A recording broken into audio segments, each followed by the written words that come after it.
Ryoma, who's relatively low mobility and is going to be reliant on that flash to actually escape from the ultimate, can allow you to set up pretty effectively. And the Bard ult into a trap combo is very, very effective. That's something that's going to allow them to really find a lot of picks potentially throughout the mid game. Yep. Azael, this is interesting. 100 Thieves have picked Ornn for the first time since week 1, where Ssumday played back-to-back Ornn games, and everyone was like, you have Ssumday and you're giving him Ornn? What are you doing in your drafts? This time around, they have a chance. We know they have locked playoffs again. They have controlled their destiny in order to get themselves into the upper bracket of playoffs, which is a very big deal. I think that is something they are absolutely fighting for. And they say, you know what? It didn't work in week 1, but it's 2 months later. We think here against Dignitas that blind pick Ornn is the way to go. Viper got to counterpick on Camille, and I'm curious to see if the rest of 100 Thieves have leveled up enough to say, well, Ssumday on tanks is still going to work for us. Or work for us for the first time. I think that was the concern, right? Is that he had to blind pick. So, maybe nervous about some of the picks that Viper would be willing to bring out. A lot of people are kind of assuming that this could be a top-focused game plan because this does seem like a mismatch. The analysts are talking about it. We were talking about it in the caster check-in. Viper going for some sort of a counter pick and giving Dardoch options to actually play through that lane. So if you are expecting that, it's pretty risky to just like blind pick a carry-style top laner and then potentially get countered and get punished there. I do think that Ssumday should be able to withstand this Camille matchup. Camille, obviously with jungle help, can get ahead, but it's difficult for her to really just completely snowball the lane because Ornn has solid wave clear, and for the most part, even from behind, can kind of just AFK at the tower and defend. The real question, though, is can the rest of the team pick up the slack as far as the damage is concerned, and can they be that win condition? But I mean, Ssumday is going to have great engage. There's lots of squishy members. Poome is going to have good engage with the ultimate. And Cody Sun has been a reliable carry. Plus, you have Contractz on the grave, so they're not lacking for damage by any means.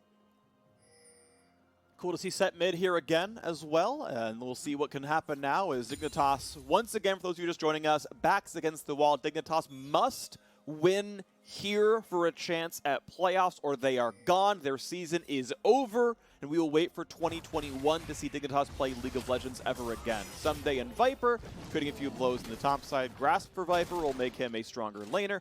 Will hurt his dueling against Ssumday later on, so the split push is going to be slightly weaker. But honestly, from my experience as not much of a top laner, all you really care about as a fighter is getting enough gold that your items win you the matchup. The runes are less of the factor at 35 minutes, but obviously can be relevant. It can definitely matter. I think, honestly, going something like Conquer matters more in solo queue because you're more likely to have the extended trade. In competitive play, let's be honest, almost 100% of the time, the Ornn is just going to stand at the turret and not even interact with you once you're at the point where you could actually win the fight. So, Grasp for the part where you actually are trading a lot is incredibly effective. That plus the Camille passive makes the lane, so much more effective here for Viper. So if you can get ahead, if you can get that gold, as you're saying, you're kind of hoping that you can get strong enough to where you can kind of just push in and try to ignore the Ornn, try to take tower plates, or at least be able to have priority so that you can roam around and, threaten the enemy jungler, threaten the mid laner, and things like that. Sure. Well, early redemption. Ryoma's going to feel nice about that one and just shove out the wave and get his health bar in a decent spot. Viper did win the early trades against Ssumday, made him use his first potion. Overall, looks like he got more grasp procs as well. So very, very small early start there. Dardoch going to clear through his own jungle. 3 camps in right now, taking his blue buff down, no problems. Gets to stack up Zombie Ward. That's bonus ability power, by the way. So the sweeper start for Nidalee actually is worth stats as well, especially if they do aggressively ward against you. So feeling comfortable enough there. So far, early farm lead Nidalee, as expected. Obviously, his mechanics, very, very strong. I feel like Nidalee is maybe the jungler most, the clear speed is most tied to your mechanics than any other jungler. I can definitely see that. I think that's pretty fair to say. Maybe there are some other ones that are a little bit more complex. I mean, Lilia, I think, is fairly complex now, but maybe not at a pro level, for pro players and the expectation that they can obviously all kite the camps perfectly and whatnot.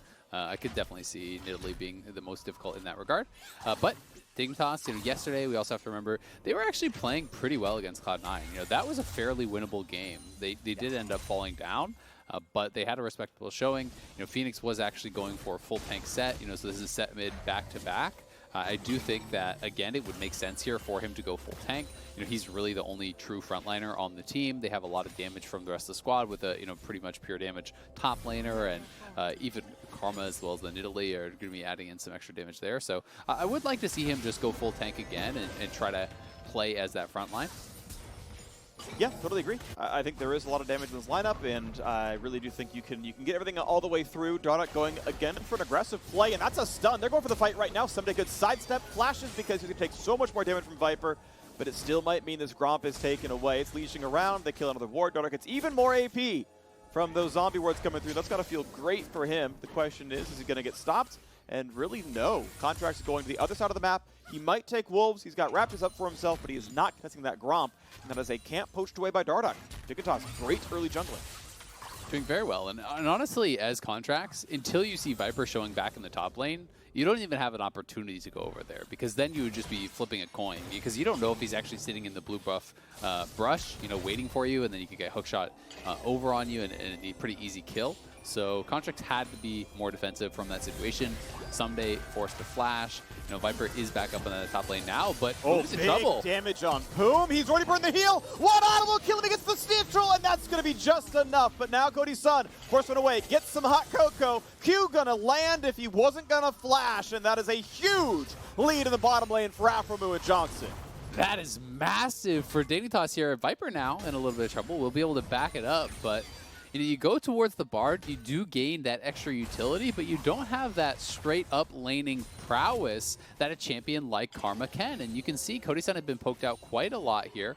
Aphromoo zoning him off of this second Coco there, and then Poome just steps too far forward and gets chained up. And once you actually get that full route, it's pretty easy for Johnsun to land a lot of those skill shots and just straight up chasing down Cody Sun here. They hit absolutely everything there. Really well played by Dignitas, and Poome would have needed to hug if you towards that little alcove. You can actually E through that wall. So if he had actually moved down, when he got tethered, you could actually E over the wall and break that tether immediately, and then I think you do survive. To me, that shows a little bit of inexperience actually on the Bard pick, and maybe just something he didn't even think about. Because a lot of those really great Bard players will utilize that alcove for Magic Journeys to actually, be able to escape some situations like that. Yeah, it means you kind of functionally have Arcane Shift yourself, and it's double Ezreal. That sounds like an annoying lane to gank. Dardoch forced to flash away, though. Takes a nice little binding, but it does not matter. It means Thieves get temporary control over the bottom river, but end of the day, Dardoch flashless is going to feel bad about that one. He's still up 2 to 3 jungle camps over Contractz. That part feels good. 2-on-2 first blood, though, obviously means Dignitas have a 600 gold lead. Also very interesting, I don't think I've ever seen Conqueror Nidalee. I just actually noticed that. That is really strange. I'm kind of wondering, what exactly the thought process is there, because I don't think Nidalee will really be able to effectively keep that stacked up. Yes, in an all-in type situation, if you hit them with a spear, you jump in, you use all the abilities in cat form, then you are going to be able to stack it up fairly quickly, but it's not as though you then stay there and keep autoing them at Nidalee. That's just not really how the fights work for her. So I'm curious if this is intentional or maybe a mispick.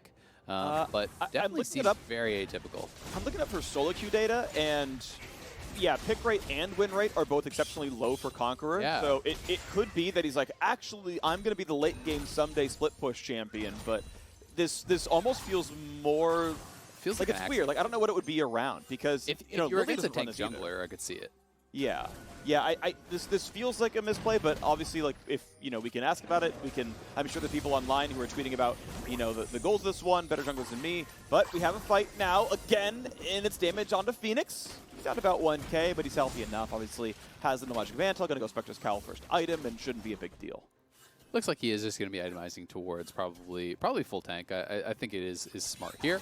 But yeah, I mean, the Conqueror, probably not going to make or break the game either way. It is interesting. It's just something we'll have to track, see how it does go throughout it. It could even potentially be, more about like some of the secondary choices he wants. He does have zombie wards, so maybe if you want that plus presence of mind, but I still don't really understand it because you could just go secondary.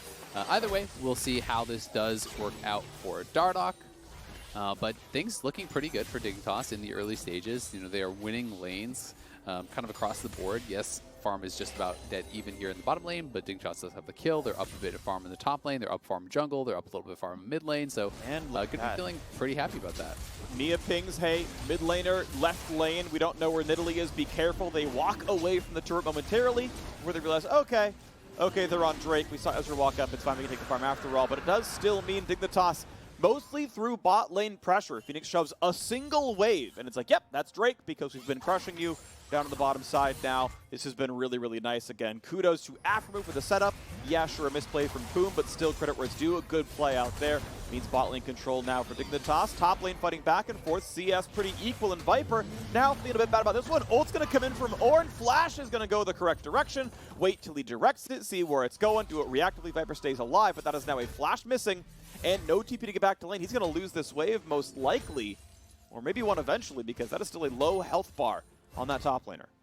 He should be able to hang around to farm it out, because I don't think he's low enough to actually dive since the ulti isn't up and Ssumday's low on mana. He even has that biscuit. You can see he's not concerned enough to actually pop it, so should be fine. But good pressure out from Ssumday, forcing the flash there, very, very nice. And having the Bomb Extender plus you know, the Bramble Vest there is going to make it pretty difficult for Viper to actually trade back into him.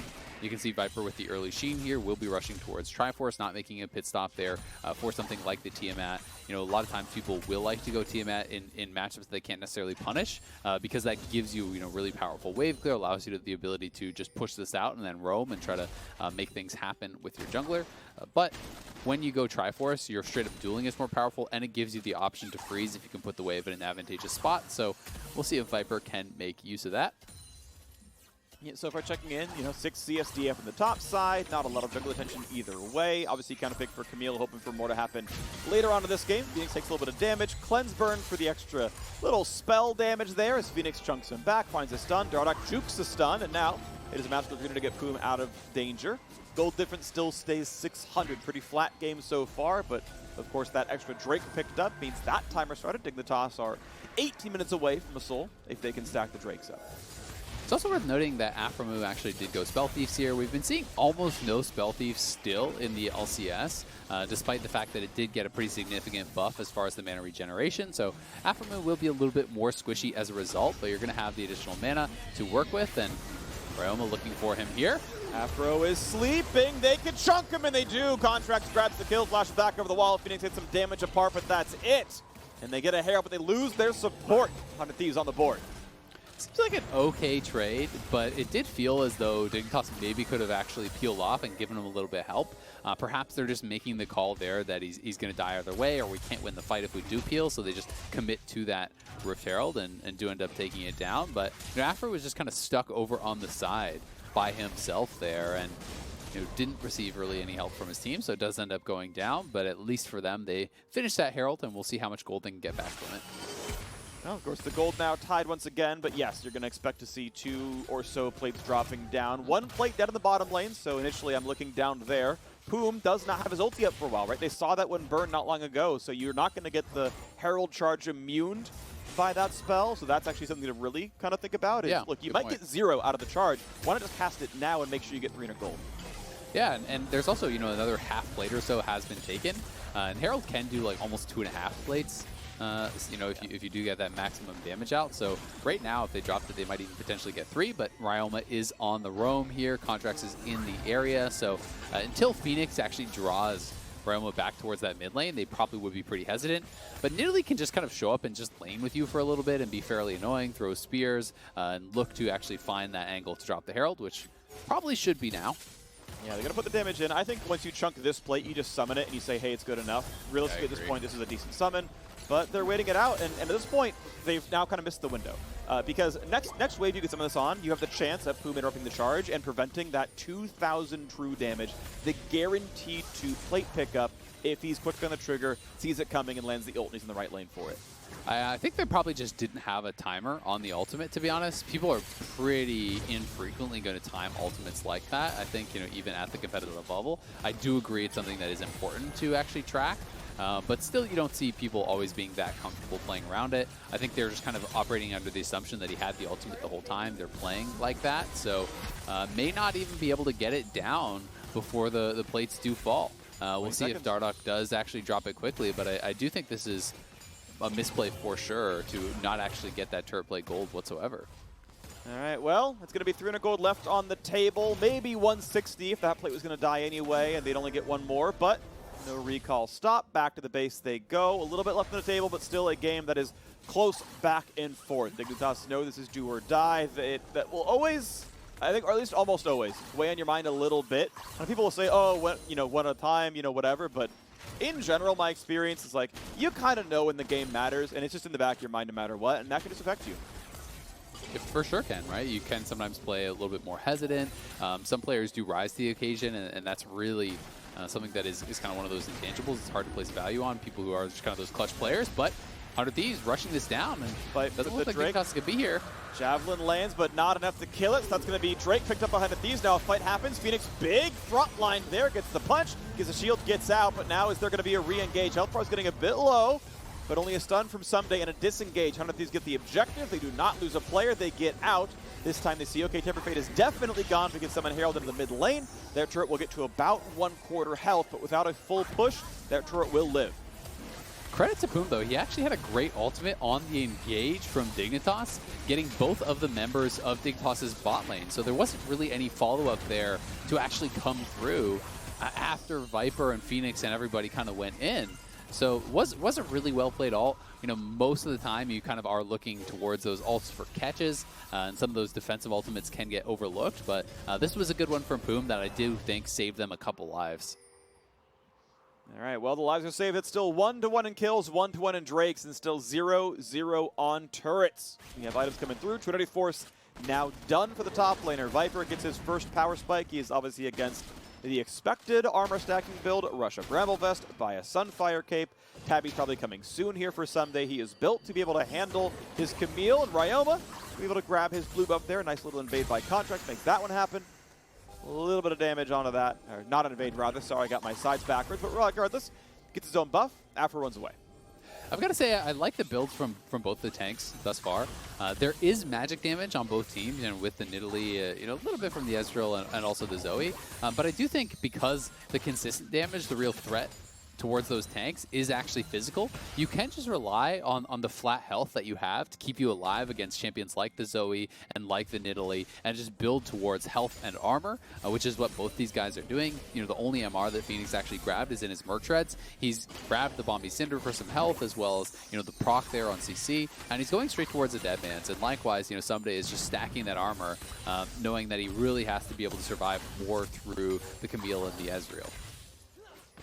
Right now we're seeing them just fight over the waves back and forth, and yes, waiting to see when these tanks come in and when they make the big plays. Always fantasizing the move speed stacking on Sett. You land the stun, you run behind him after a punch, and you go for that backwards dunk. The Sett insect is getting kind of easier and easier for players. Obviously, it's one of the primary combos to use, and that was why we saw a lot of phase rush, for example, it was pretty much guaranteed if you could trigger phase rush, you can get behind them.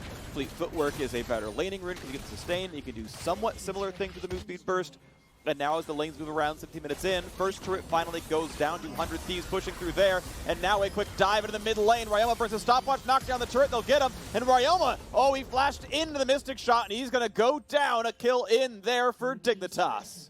Really well played, and based on the cooldown of Ryoma's TP, it looks like he just straight up TP'd into all those people trying to defend that, and does get killed off, wastes the summoners. So pretty big punish there for Dignitas. Nicely done, as they are on the invade here, taking multiple camps away from Contractz. And you can see Dardoch right now is 2 levels up on this Graves. We're not sure how close he is. Okay, he just hit 10, so, a level and a bit is more accurate. But Dignitas looking pretty good so far in this game. But we have to see how well they can play in the mid game. Can they actually avoid mistakes and really be able to execute come teamfight time? Because this is a similar spot to kind of where they were against Cloud9.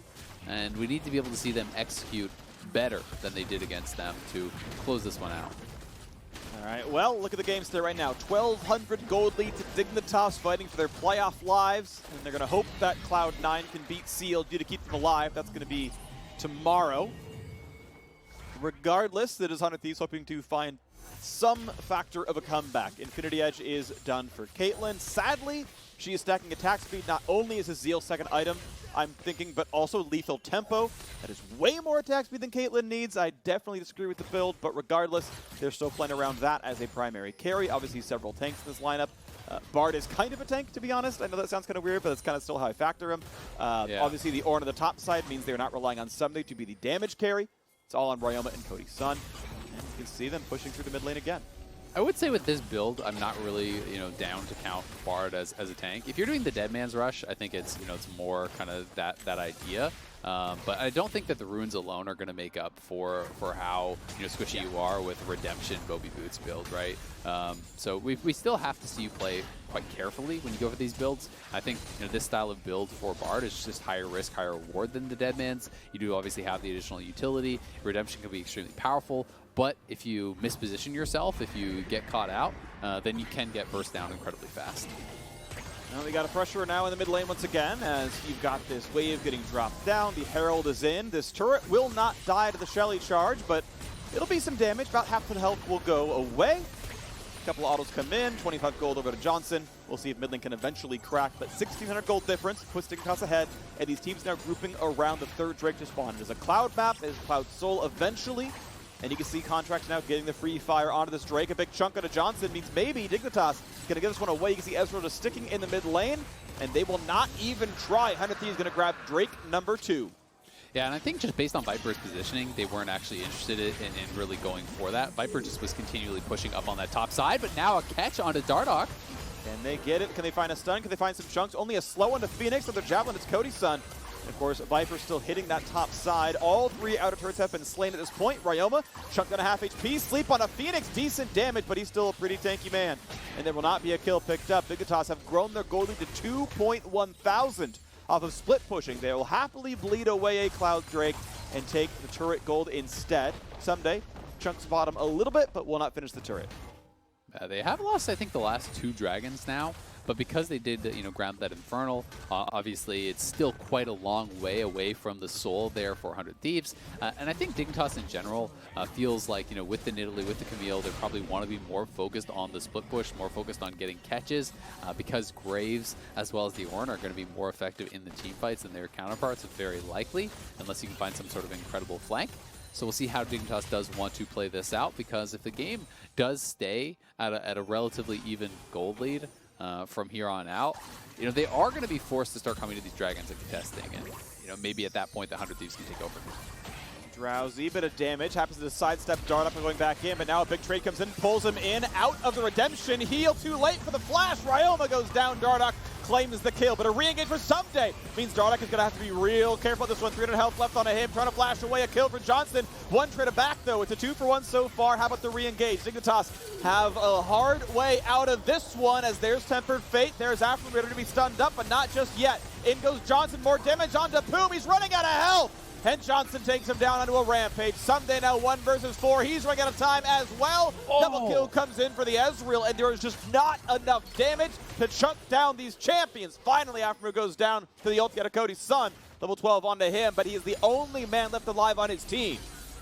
Johnsun played that team fight incredibly well. I don't think he missed a single spell throughout that. That was absolutely insane. Playing it for so long over the wall here. The initial play, was towards Ryoma, but he bought a lot of time for players to move, and then it became about who could make the collapse. You could see on the minimap, the Dignitas bot lane was kind of following behind this Graves. Ssumday TPing in to defend Ryoma. He does end up going down, but then it's about the extended fight. And the fact that Dardoch actually survives for a while here, bought a lot of time for the squad. Phoenix kiting this out. He's surviving on the top side, but Johnsun taking down Contractz, and then his position here I think was so intelligent. If you shift in too early, you can just get stunned up, taken down. He waits until the spells have been spent. He waits until somebody has moved out of a position to stun him, and then straight over onto Poome, nailing everything onto him, zoning Cody Sun out of the fight, and being able to take Ssumday down on the back end of that. That is some immaculate team fighting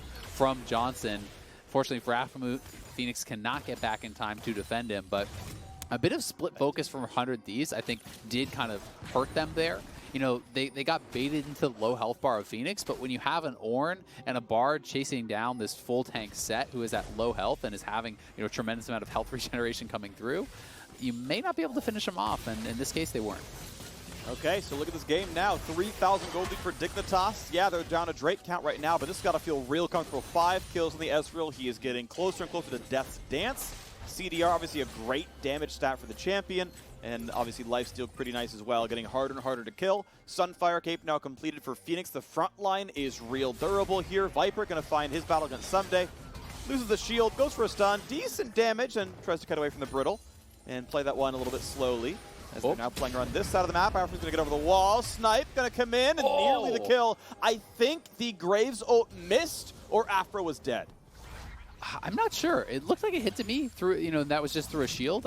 We'd have to watch it again to be, super sure. But either way, the Kate ult and the Graves ult are expended. Aphromoo barely gets out, and Cody Sun did go for Stormrazor second. Good. So okay. Potentially is going towards that triple BF build that I know you are a fan of. Could pick up that Essence Reaver next. And just to talk about that a little bit, what is your thought process? Obviously, Rapid Fire is so incredibly popular, but I know you are a big advocate for just stacking the BF items and going towards a more AD heavy build. Right. So in terms of like mathematical DPS, like how much damage can I do over a team fight, it is easily triple BF sword, and it's not close. And with lethal tempo, it's even more pushed towards that way because you've already got attack speed and runes. I think if you're going to win a team fight, you got to auto-attack more than 2 times. Like, getting one rapid-fire cannon hit doesn't win you a fight. It doesn't, like, if you're sieging and you're ahead, sure, right? You do 300 to a turret, you walk away, cool, that's decent.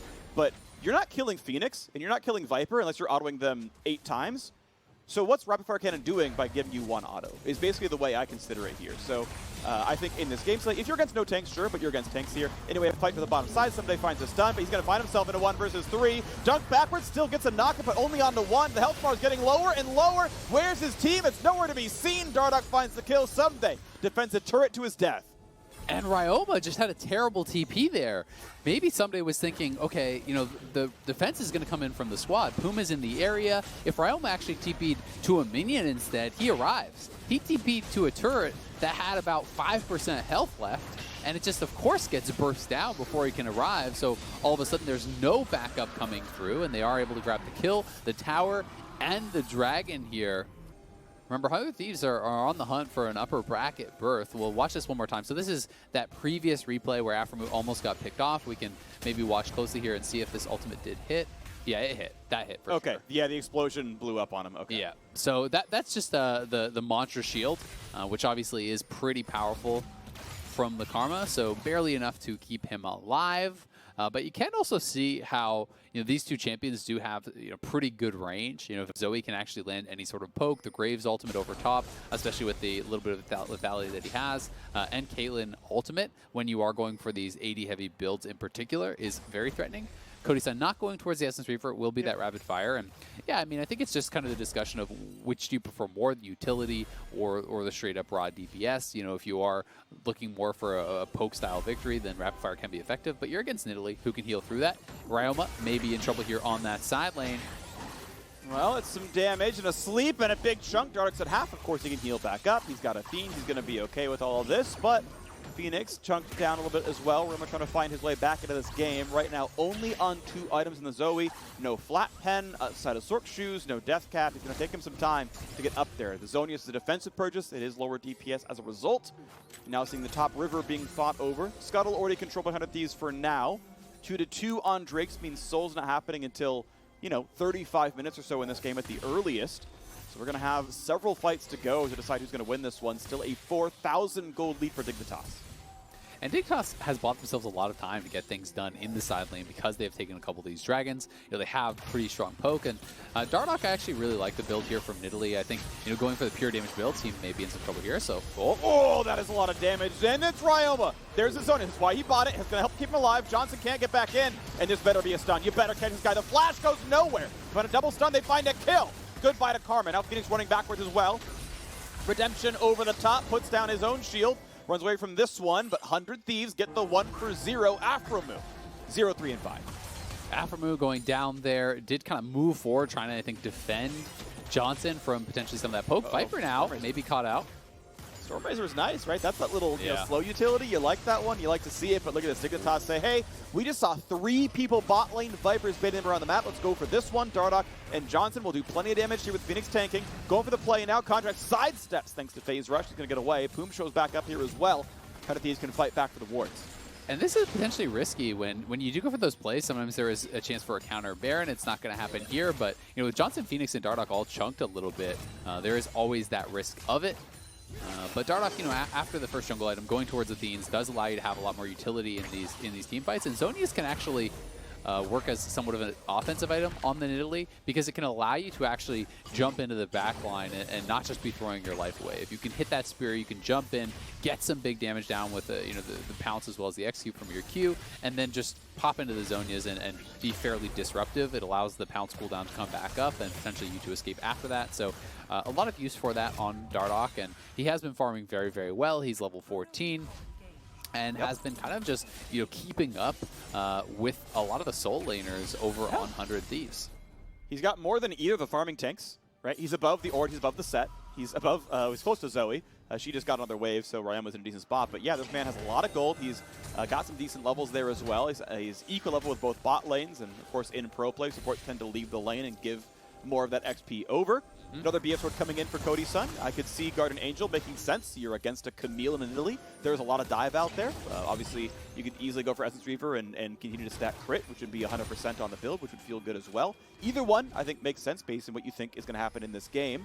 But Cody Sun is well and online, right? He's got 3 BF swords and 75 crit chance. Like, this Caitlyn is going to be real scary in team fights, and despite the gold deficit, if Cody gets a free fire, that is a lot of damage. He's got Molten Edge as well, so you can add even more AD in there.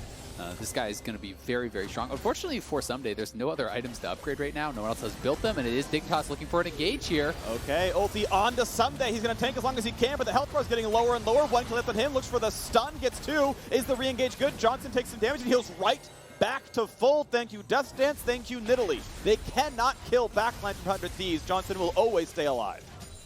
Ssumday, though, doesn't go down either, and I do think, again, credit to Poome, he had a good defensive ultimate, catching multiple members from Dignitas so they couldn't actually pile in and finish off Ssumday, because if Ssumday goes down there, it's essentially a guaranteed dragon for Dignitas. In this case, Ssumday gets chunked, but he's back out on the map, and the dragon hasn't spawned yet, so, won't be much of a gain here for Dignitas. Well, it's going to be Viper going for the solo, though, and this man has been splitting around the entire time. Dardoch's in a bad spot, flash to get away. Stun comes in from Fenix, holding the front line, knocked into the air, though, big punch. It's not going to be enough. Contractz claims that kill, and it's 100 Thieves finding ways to fight back. They will lose this Drake. Good by Viper. The macro play was nice by Dig, but an overstep from Fenix is going to give some topside map control back to 100 Thieves. I mean, that just seemed like miscommunication or a poor understanding of what's going on there from Fenix. Your bot lane is not that close to you. Dardoch is flashing out, so Dardoch's trying to get away. He's not actually looking to re-engage, and I think in that case, you can just probably spend the Dardoch flash, because I don't think Poome had his ultimate up back yet. So there wasn't really much follow-up there. After Dardoch flashes out, Viper is on the dragon. But instead, Fenix kind of charges in there, trying to peel for Dardoch, who's flashing out anyway and gives up his life. Thankfully for them, they still get that dragon, and doesn't seem like 100 Thieves is really going to get much of anything else off of this. So they won't be punished too heavily, but needless death, it felt like there from Fenix. Well, still, the wave goes back and forth. Obviously, so much lifesteal on Cody Sun, Legend Bloodline. It's stacked with headshot, 150 health to headshot a minion. It's a lot of sustain for this man. He's going to be just fine, keeping his health bar back up despite some Ezreal poke. Dardoch, once again, playing aggressively, knows he can jump away with the ward. Sleep's not quite going to land, although nice try by Ryoma, trying to thread it through the wall and get it as far as he can. But now on the ward, Dardoch paying attention, not caught shopping. Teemo thumbs up, yes please. I like the attempt by Poome. If he was window shopping, that guy was dead. It was a good reaction time from Dardoch. Credit to him. Yeah. As you say, if he is caught shopping there, could have easily gone down, but was paying attention, jumps out in time. I like that Ssumday is likely going to be building towards a Warmogs potentially here. I think that would make a lot of sense, both to shut down any sort of split push, because you can just trade your health out for the wave every time Viper steps forward. And also, it's actually fantastic to just soak up Nidalee Spears, Ezreal Qs.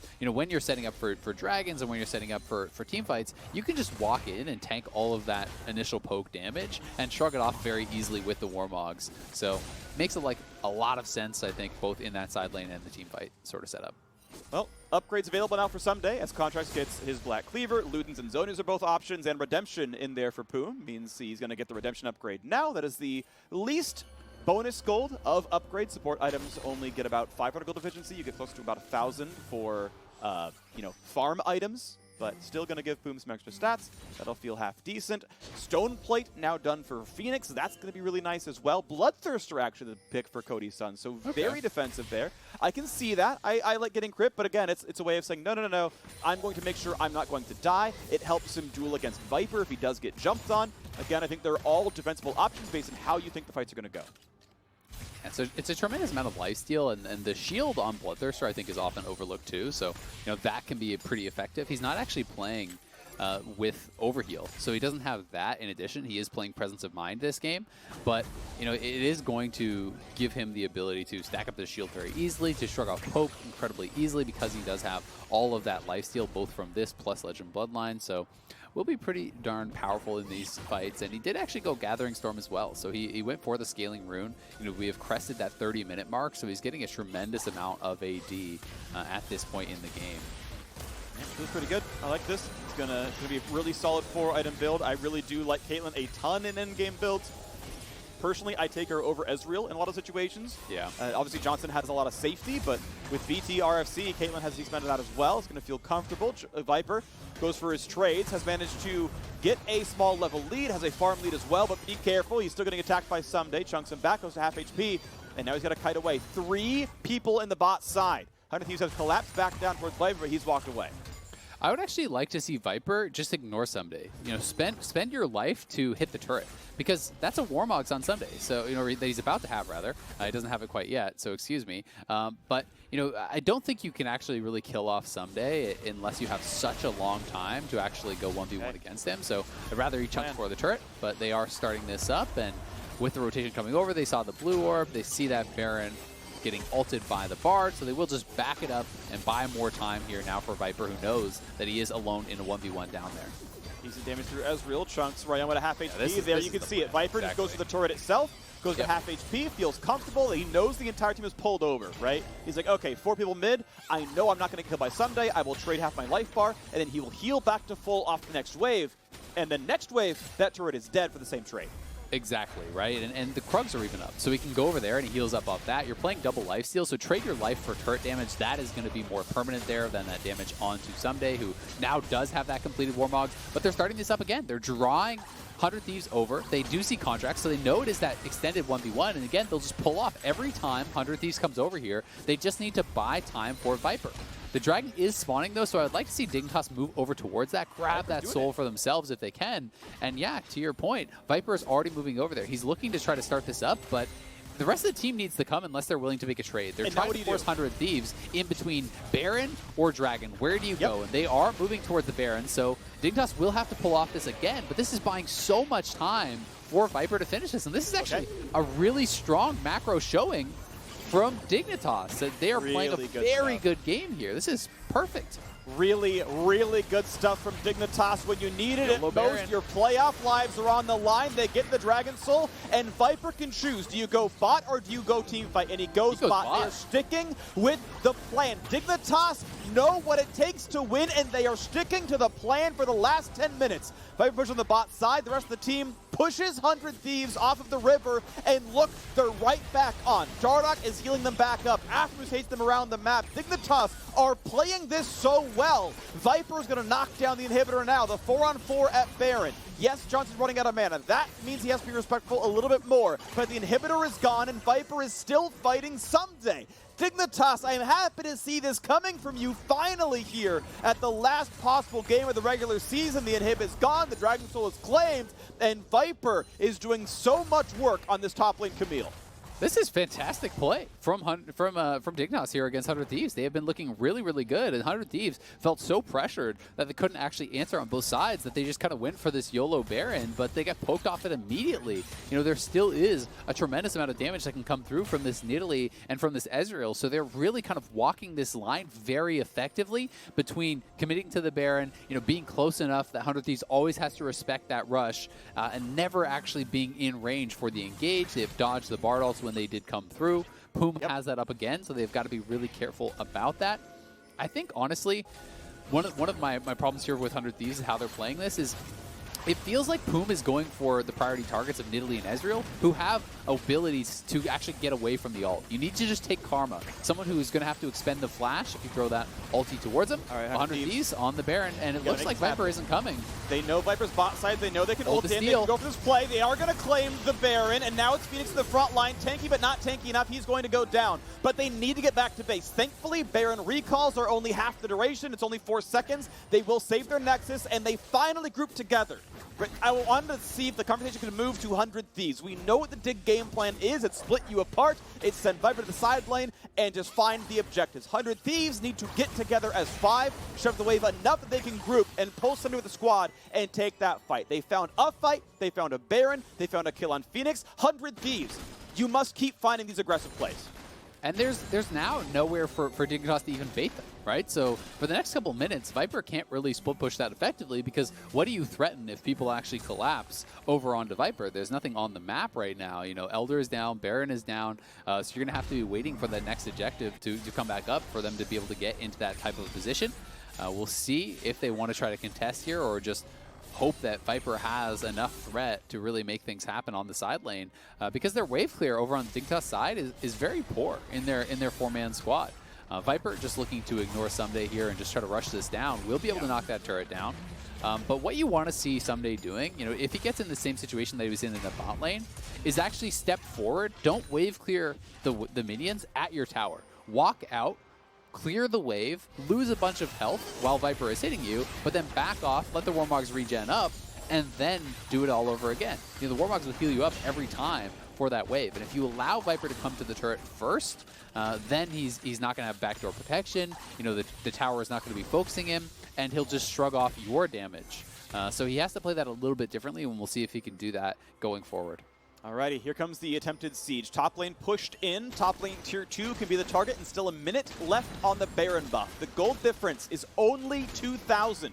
These comps have very opposite ideas of how to play the game, and whoever gets their way, it's not going to look close. So top lane is now being pushed down. Ult pops a barrier shield and talks down the minions a little bit, but now it's time to hit the inhibitor. And Fenix was in the bot lane. He needs to recall now, but it takes 8 seconds. The wave cleared enough that there is no more push, and 100 Thieves going to run back to the brush, and they're going to hit the recalls. They are done.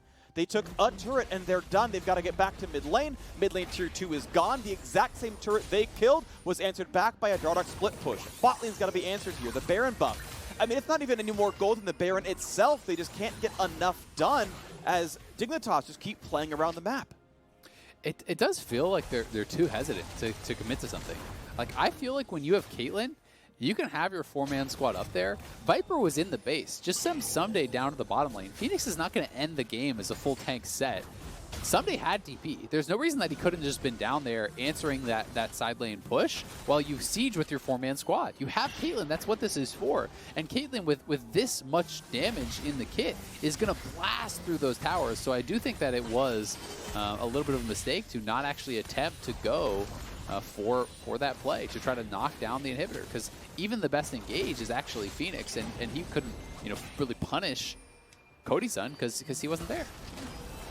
Well, end of the day, we have a 2,500 gold difference, and Viper is back to the top side. Dignitas have 2 wards for him to spot the movement. You can see one in the Wolf Pit and one over in mid lane to watch the movements. Obviously, Cloud Drake gives him the passive move speed, and he can ult for a bunch more if needed.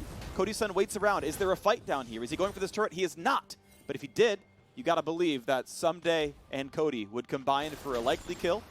Mortal reminder, done on Caitlyn. Item builds are done for both AD carries. Viper over the wall wants to fight Ssumday straight up. One-on-one, one full item left to build on one side, and now you've got Dignitas coming back over. Viper gonna have to flash. He's gonna lose the GA. And is this the re-engage? They're sleeping Dardoch. They're gonna catch him. They're gonna get that kill, and they might get the next. Ulti comes in. He's got some move speed. He's got knocked up in the air, though. And it's gonna be 100 Thieves who find the fight they needed. Elder Dragon's up in 10 seconds. Johnsun will not finish the turret in time. They will save this turret from Ryoma and Ssumday showing up. And he tries to go for the play. Looks for the flash bubble. He goes the other direction, though, and Johnsun will stay alive. But you gotta believe Elder Dragon should go to 100 Thieves. Almost guaranteed. They get 2 kills there. Dardoch dead, Viper dead. I don't see any chance to contest this without your jungler, without your split pusher.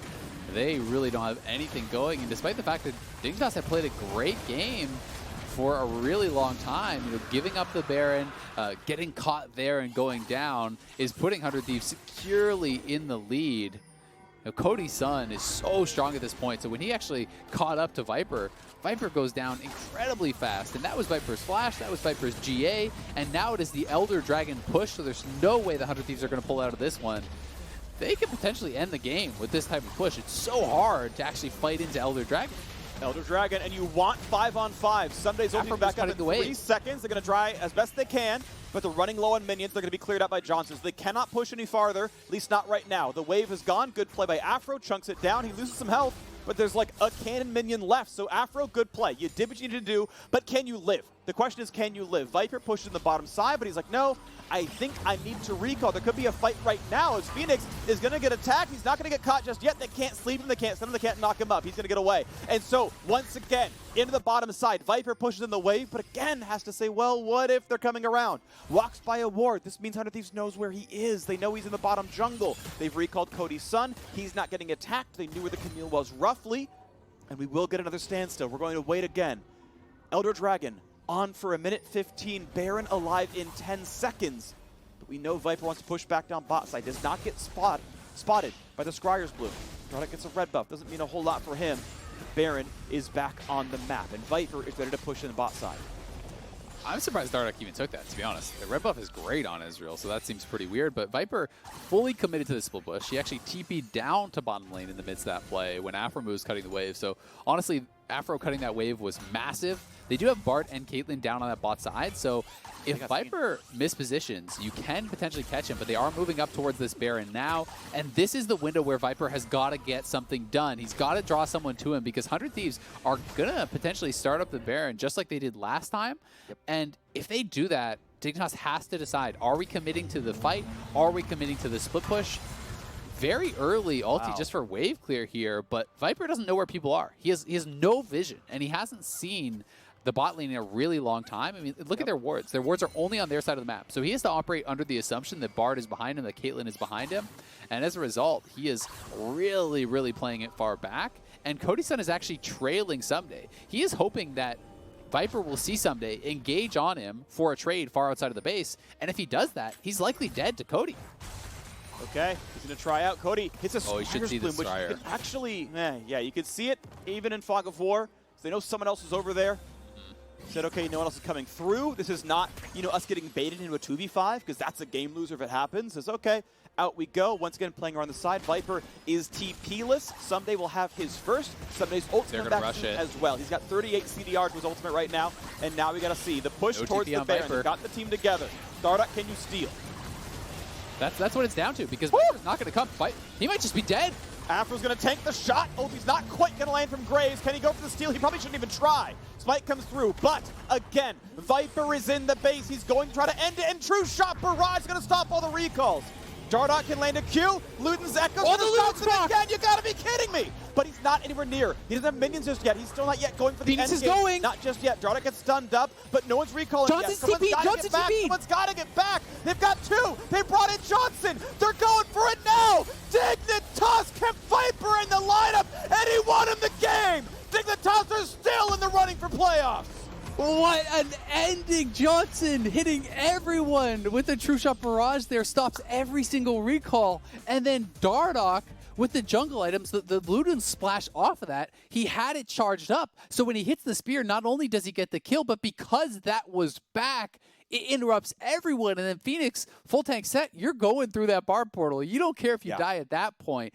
Such small things making the difference there. If the jungle proc isn't up on that item, if you don't have that Luden's proc splashing and interrupting those recalls, that probably gets stopped. If the Ezreal ultimate doesn't hit everyone, that probably gets stopped. Instead, Dignitas commit to the split push. They were bought into that plan. They make it happen. Johnsun TPing in at the end to close that one out, and that is going to be so frustrating for 100 Thieves.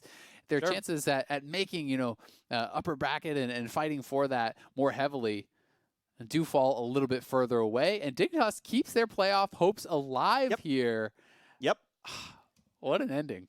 It was great. The top lane River Brush giveth, and the top lane River Brush taketh away. They lost yesterday because of recalls getting stopped in that exact same brush. They won today because they did it back to their opponents.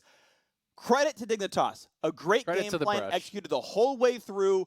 Good job to you getting the counter pick. Saying, we're going to trust Viper into Ssumday. You will outscale the counter pick matchup, and it will work for you. Good job. They are alive, but they need CLG to lose. They need Immortals to win not more than one game. Now it's time for us to step away. When we return, we will have the Verizon post-game interview with Johnsun.